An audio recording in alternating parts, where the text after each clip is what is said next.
Welcome back to the Model Performance Audio YouTube channel. Today I'm going to show you guys something that I've been saving up for a while. I've been trying to stall a little bit on this project because, you know, with the audio shed last year or the year before? With the audio shed costing so much money, and now this costing way more money than the audio shed. I had to have this to get the dirt demos around, and I'll explain to you a little bit why I bought it, and we'll kind of go from there. Which, if you guys have already seen it from the thumbnail, sorry, it's kind of windy out here. I got this thing where I'm paranoid that I'm gonna get locked out of my vehicle, but yeah, there it is. My 2025 Chevy LT 2500.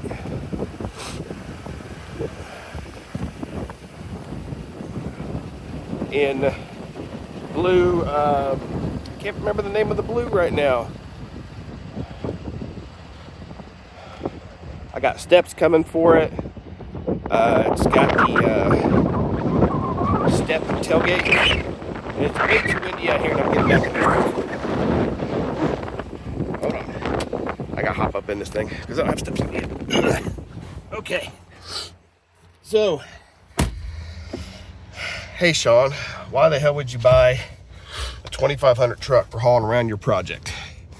Well, I did a little math, and I figured the dirt to demos is probably going to be in the neighborhood of about 7,000 to 8,000 pounds. The car weighs, I think, 3,800 pounds from the factory. I added almost 1,300 pounds of concrete in it. Plus, I probably put another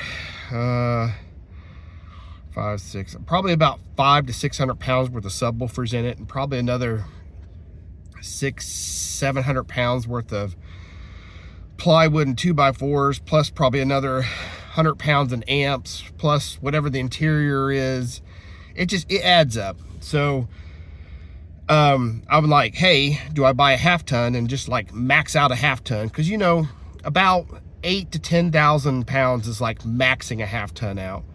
Or do I buy a 3/4 ton and just have a comfortable ride to the show? You know, I think that's more important to me, is having a comfortable ride to the show, not worrying about getting there. The one less thing I got to worry about, especially since I want to go to some shows down south, up the mountains and everything, is to have a good truck to get me there. I haven't had a personal vehicle to drive in 4 or 5 years, because I'm in my service truck 5 days a week, sometimes 6 days a week. And when I'm not in the service truck, we're taking the wife's car. Sorry, I'm sick too right now. I'm just starting it, so I should be over it here shortly. So did I need this truck? No, not really. Did I want this truck? Yes. And sometimes I have a hard time buying myself really big things, but I'm one of those people that like to save. I'll save my money, and then buy me something that I really like, rather than buy a whole bunch of little things. And I thought about this truck a lot over the last 2 or 3 years. I looked at the diesels. The problem was to get the diesel option in this truck, you're looking at another almost $13,000. By the time you add the diesel in, like the third wheel package and all that kind of like random stuff that would go along with the diesel, you're looking almost another $13,000. So this truck came in at like 50, I think it was about 58 or so. Yeah, about 58 with discounts and everything. I put some money down on it, and it's not really all that bad. Is a truck payment something I really wanted to have? No, not really. But it's kind of unavoidable nowadays.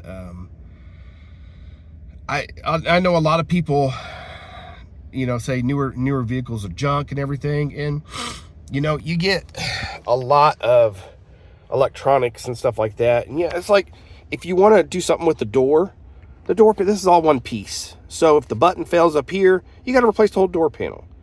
And I know they do that for cost savings because a line worker could come in and slap that whole piece on and pull it right back off and not have to put in buttons or switches or anything like that. And it saves them time and money.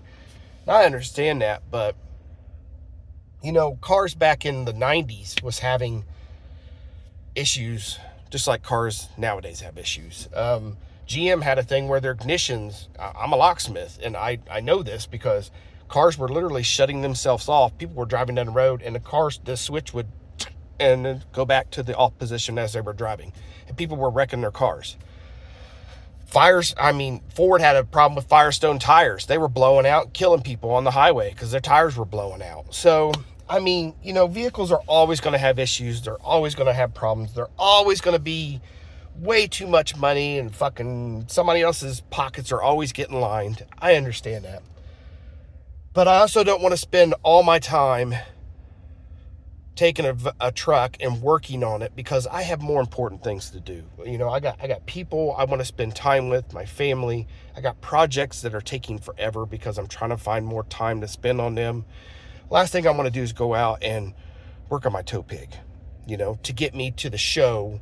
I don't have the time or energy for that kind of thing anymore. So if you got the pockets, you might as well do it. Do I got the pockets? No, but I made it work. So in this economy, man, unless you're making mid to high six figures, man, you're pretty much struggling nowadays. The dollar, I mean, why do we even have dollars anymore?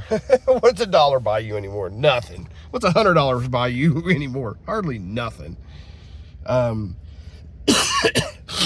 It's got heated seats.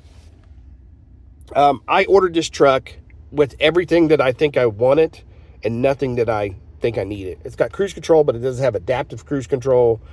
Sorry, that's over here.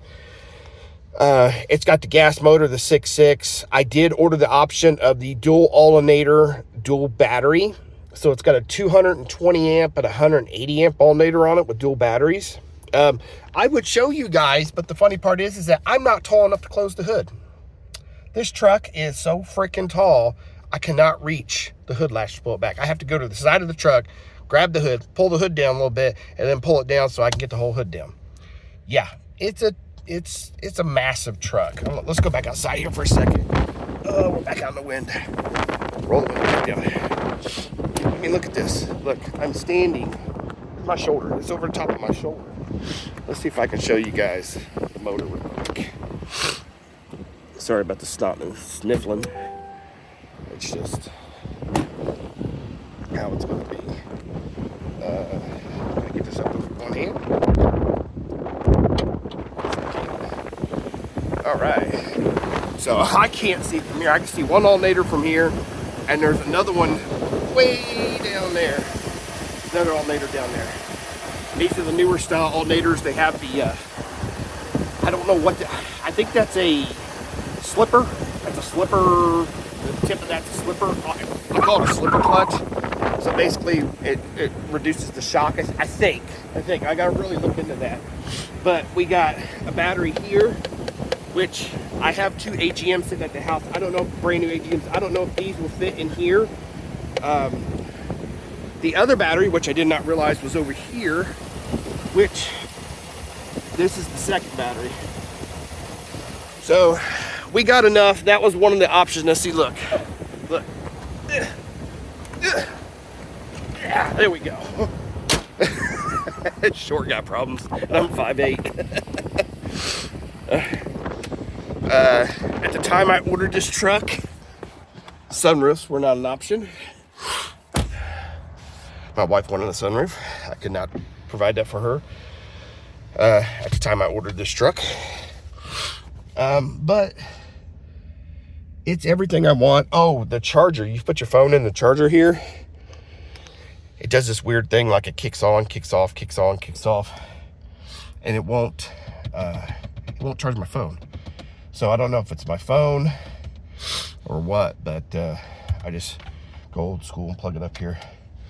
The radio is okay. We got plenty of room back there underneath the seat. I didn't get the under seat thing because I knew I was going to probably put something back there under the seat. Cloth interior. I didn't go with the leather interior. That was something else. I'm like, whoever GM hired to make these seats, they need to fire them, because these seats fucking suck. The cloth is a little bit better than the leather or pleather or vinyl, whatever that material is they use. But these seats are, they're padded park benches is what they are. I don't know how you can design a truck like this and get into it and go, man, these seats are good, because they're not. Seats are horrible. I test drove a Ford. Ford had great seats in it. The Dodge had good seats in it. The Chevy, shitty seats. Now, why'd I go with the Chevy? Well, it was the cheapest. That's why I went with the Chevy. I looked at the Fords. If I wouldn't have got this, it would have been the Ford, the 7.3 Godzilla. But Ford was, none of the rebates. Nothing was really, it wasn't really a good, I want to say deal, because this is like the best deal on the market right now is this combination truck right now. The 6.6 gasser. The Ford, I think, was another like $15,000 on top of that to get their gasser version of this truck. So, I would have went with the Ford if I had a little bit extra money, but the Ford had, it had better seats. It rode more like a truck. This ride's pretty good, and the Ford kind of had more of a, it was more of a bucking because it's got the solid axle front. If I had fuck you money, I just would have went with the high output Ford 250, and I would have been done with it and spent $100,000. Or the Dodge. I guess some of the people are talking pretty good about the new Dodges, which I don't know. Stellantis is a fucking joke right now. So, but yeah, if you guys want me to do a review on this truck, I don't know. I've only got 78 miles on it. But this is what's going to be hauling the dirt to demos to the show. I am now looking for a car trailer. And I'm thinking about switching up the channel a little bit. If you guys want me to do more videos, it's going to have to be more along the lines of like a lifestyle type channel, which I know this is an audio channel. If you guys want me to switch it, I can do a different channel, but I'll still keep the audio stuff. That'll always be here. I thought about doing a lifestyle video. Because I don't do car audio all the time. I might do it once or twice a month, and it's very hard for me to make a video and put that out there for you guys if I'm only doing it once or twice a month. Especially right now with the weather. It's been really crappy. It was 75 degrees 4 or 5 days ago, and now here it is. It is 49 and windy and cold, and I'm sick. So, wow, this is burning me out of here too. Let's chill that out a little bit. So yeah, let me know, because I can do lifestyle videos. I can show you some locksmithing stuff that I do, just day-to-day Sean bullshit stuff. So let me know if you want me to do that. If not, no big deal. I'll just keep doing the audio stuff. So dirt to demos, I have worked on it a little bit. That's still coming. Version 1 still going to be the 418s, the 48Ks. Version 2 is going to be the 618s, 68Ks. Just got to make a little bit of a change on how I loaded the sub the other day, and whew, that was a chore. So, all right, guys, I love you. Thanks for everybody subscribing. Sorry it's taking me so long to get this stuff done. I've been a hermit. I've been saving my money, trying to buy this truck, trying to buy a trailer, trying to get the dirt to demos finished. I got a project I'm working on with a company right now for the doors. I'll talk to you guys about that when I get them. I love you guys. I will see you in the next video. Have a good day.